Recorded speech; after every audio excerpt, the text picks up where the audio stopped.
"Give me an heir and you are free," the Duke of Dunhaven said. "1 year of your life, Miss Furrers. After that, a house in the Welsh hills, 800 a year, and my word that no one will ever say your name in a drawing-room again." The woman across the desk did not faint, did not blush, and did not get up. She looked at the contract, then at him, and Corwin found himself irritated by how steady her eyes were, as though he were the one being examined. "And the child," she asked. "Stays, is Duke after me, is loved," he said, and heard his own voice go rough on the last word which he had not planned. "I am cold, madam, I am not a monster."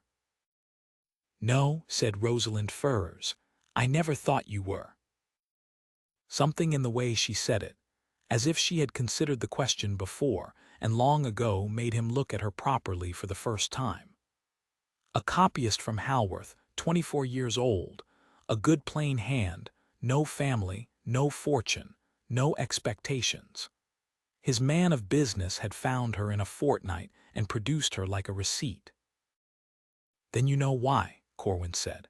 "My grandfather's will settles Dunhaven on my heir of the body. If there is none living at the end of this year, the whole of it, the land, the mills, the 11 farms, the school my mother built goes to my cousin Julius Havering, who has already engaged an agent to value the timber. 200 families, Miss Furrers.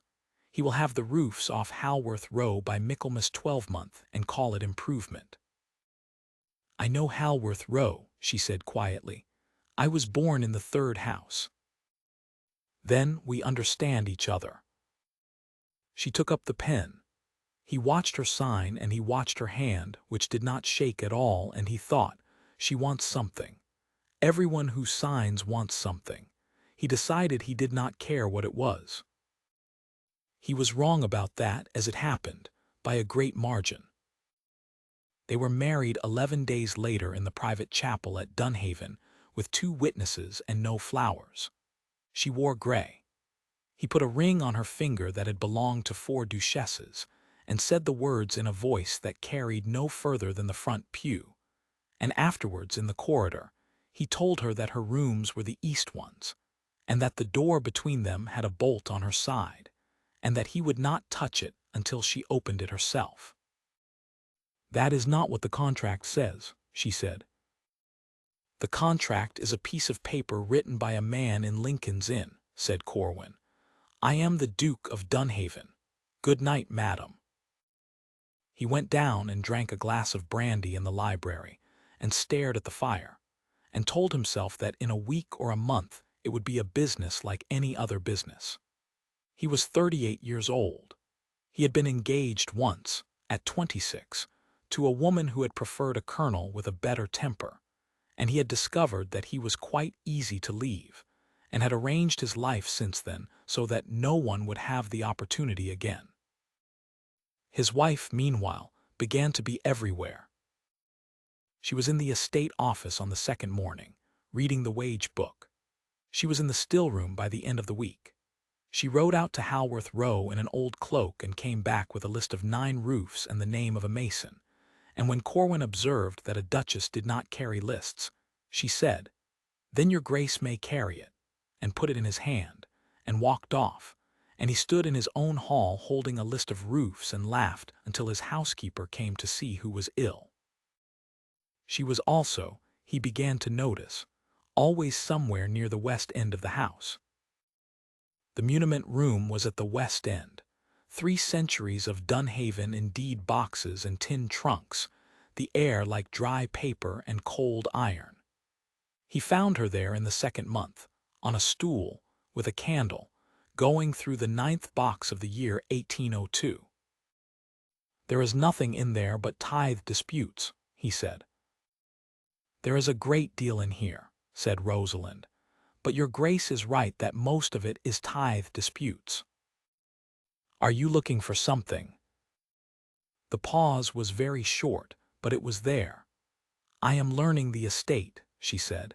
"You told me I should have to know it if I am to be its mother." It was a good answer. It was also not the true one, and he knew it was not, And this was the part he came to be ashamed of later. He let it pass, because by then he did not want to catch her at anything. By then he had begun to look forward to dinner. For that was the thing the contract had entirely failed to anticipate. Corwin, Duke of Dunhaven, who had not enjoyed a conversation in 12 years, found that he could not get through an evening without hers. She argued with him about drainage and about Cowper's poetry, and about whether a mill should stop at 6 or at 7. She discovered his one shameful pleasure, a fondness for very bad ballads, and sang one at him, off-key, on purpose, until he begged. She was kind to his mother's old dog. When she laughed, she put her hand flat on the table, as if to hold herself down. In March, a letter came from his cousin. Julius Havering wrote to congratulate him with such elaborate warmth that the paper seemed to smirk. He hoped the Duchess was in health. He observed that the year was passing. He mentioned, in a postscript, that it was so pleasant to find a girl of no connections who could be relied upon to be grateful. Corwin burned it, but he sat afterwards with his hands on his knees and made himself think, coldly, the thought he had been refusing for a month. That in 9 months' time this woman was entitled by his own hand to take 800 a year and go to Wales, and that he had built her a door with the bolt on her side, and that he would have to stand in the corridor and watch her use it. He went up that night and stopped outside her door and did not knock. The next morning he sent to Lincoln's Inn for a copy of the settlement, because a thought had come to him, and the thought was, what would she want in a muniment room? He did not have to wait for the lawyer. He came in from the fields at 11 one night in April, wet through, and saw candlelight under the west door. She was sitting on the floor with a japanned box open in front of her and a bundle of letters in her lap, and she was crying, not prettily, not for effect, the way a person cries who has been holding something for a very long time and has just been given permission to put it down. Rosalind. She did not try to hide it. She held up a sheet of paper. My father's name was Thomas Ferrers, she said. He was steward at Dunhaven for 19 years. Your father dismissed him in the spring of 1809 for the theft of £640 from the mill account, and he was never charged because your father was merciful, and being merciful, he only ruined him. We left the third house in Halworth Row in a cart. He got work at a coal office at £40 a year and he died at 51. And every day of those 9 years, he said the same thing to me, and I did not entirely believe him. Corwin stood in the doorway, with the rain running off his coat. He said he had written to the Duke, she went on, 3 times and set out where the money had gone, and never had a word in reply. And here they are. 3 letters, unopened, Your Grace, sealed and docketed and put in a box by a clerk who thought them of no consequence. And in the third one my father names the man who drew the £640, and it was your Uncle Havering, and he did it with the mill's own paper, and my father saw him do it. The candle guttered. She wiped her face with the back of her wrist, and lifted her chin, and Corwin thought that he had never in his life seen anything he wanted so much to stand beside. That is my secret, said Rosalind Ferrers. I did not marry you for 800 a year. I married you to get into this room. He did not shout. Afterwards he wished he had.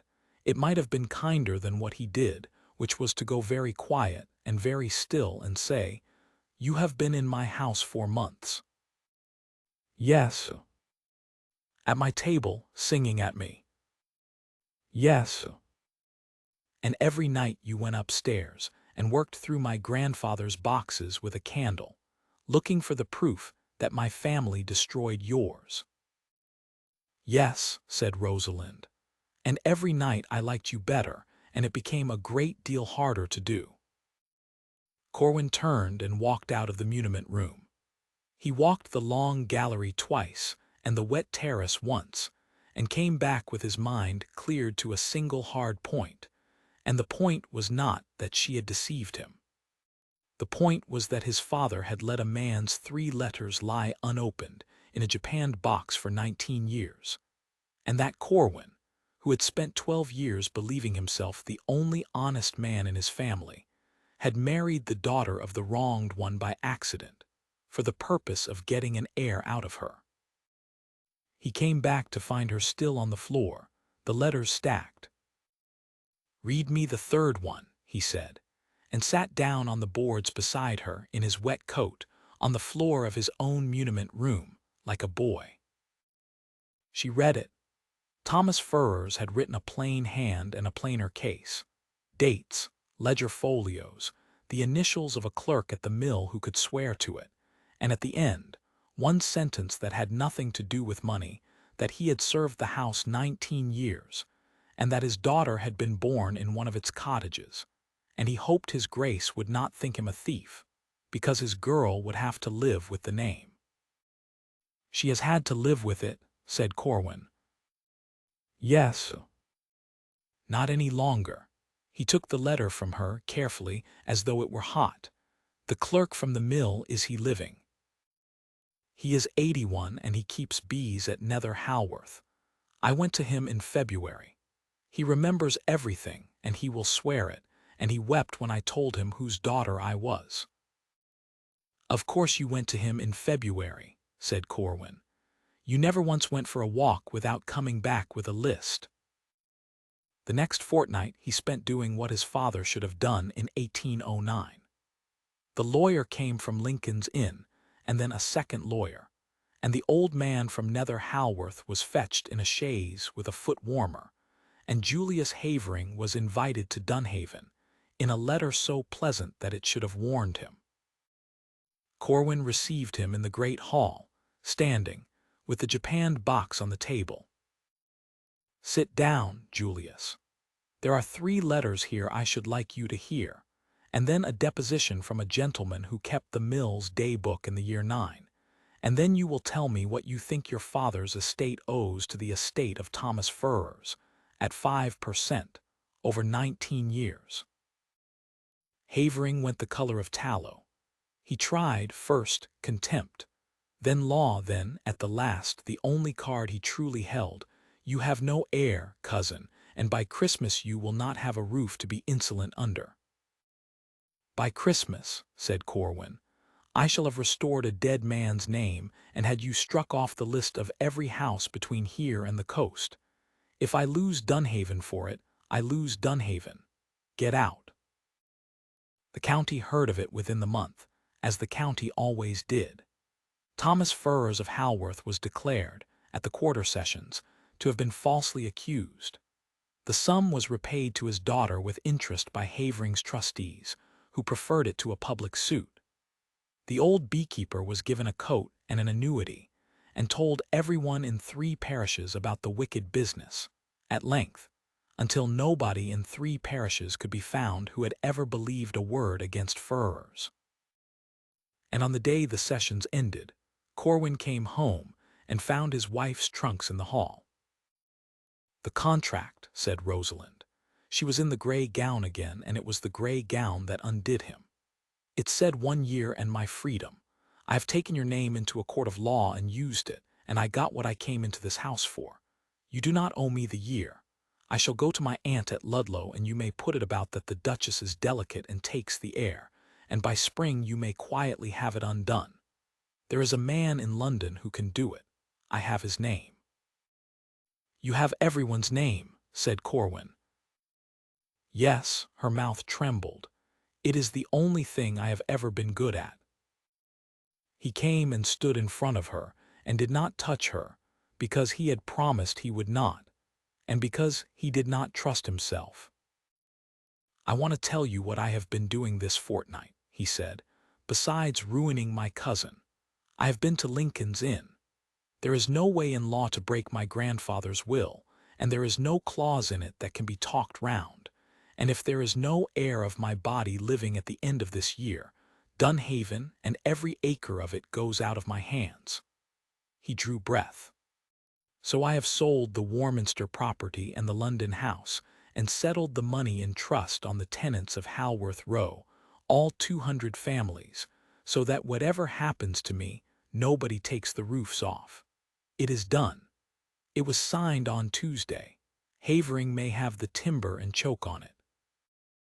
She stared at him. You have given away half your fortune. I have bought the only thing I wanted out of that will, said Corwin, which is the right to stop being a man who needs an heir. Rosalind. Now he did take her hand, and it was not steady after all. It was shaking, and so was his. I do not want an heir. I want a wife. I want the woman who put a list of roofs into my hand in my own hall and walked away. And I have spent a fortnight terrified that you would think I only ever wanted you for that clause, because it is precisely what I told you, in this house, in that chair, in the coldest words I have ever used to anybody. You said 1 year and I am free, she whispered. You are free. That is the point of it.